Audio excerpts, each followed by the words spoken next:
সকাল থেকে গুলিস্তান এলাকায় হকার উচ্ছেদ অভিযানে নামে ঢাকা দক্ষিণ সিটি কর্পোরেশন। বুলডোজার দিয়ে ভেঙে ফেলা হয় রাস্তার পাশে থাকা অস্থায়ী স্থাপনা।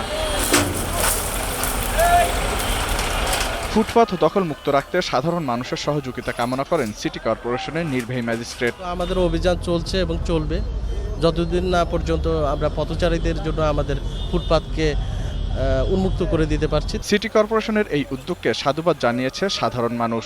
আসলে উচ্ছেদ দেওয়া দরকার, কারণ কি রাস্তায় তো হাঁটাই যায় না। এখন ভালো হচ্ছে, সুবিধা হচ্ছে, আমাদের জন্য জনগণ চলাফেরার সুবিধা হবে এবং আমরা খুব স্বচ্ছন্দ ফিল করছি। তবে হকাররা বলছেন, পুনর্বাসন না করে এভাবে উচ্ছেদ করায় পরিবার নিয়ে পথে বসতে হবে তাদের। সরকারের অসুবিধা হয় সেই জায়গা থেকে লোকগুলোকে পুনর্বাসন করা, কারণ সব হকার পুনর্বাসন করা কোনো মতেই সম্ভব না। আমাকে ব্যাংকে বেলাইতেছে, আমাকে একটা কিছু করে দেখ। বারবার কইতেছে আমাকে অন্য পরিচয় করে দিব, কিছু তো করে দিতেছে না। এদিকে উচ্ছেদের প্রতিবাদে সকালে পুরানা পল্টনের সংবাদ সম্মেলন করে হকার্স ইউনিয়ন। উচ্ছেদ বন্ধ করার দাবি জানিয়ে নতুন কর্মসূচি ঘোষণা করা হয়। 21শে জানুয়ারি সমস্যা সমাধান করণীয় শীর্ষক গোল টেবিল বৈঠক, 22শে জানুয়ারি সাংবাদিক সম্মেলন, 27শে জানুয়ারি প্রধানমন্ত্রীর কার্যালয়ের অভিমুখে মিছিল ও স্মারকলিপি প্রদান। দ্রুত পুনর্বাসনেরও দাবি জানান হকার্স ইউনিয়নের নেতারা। জসিম জুয়েল, 21শে টেলিভিশন, ঢাকা।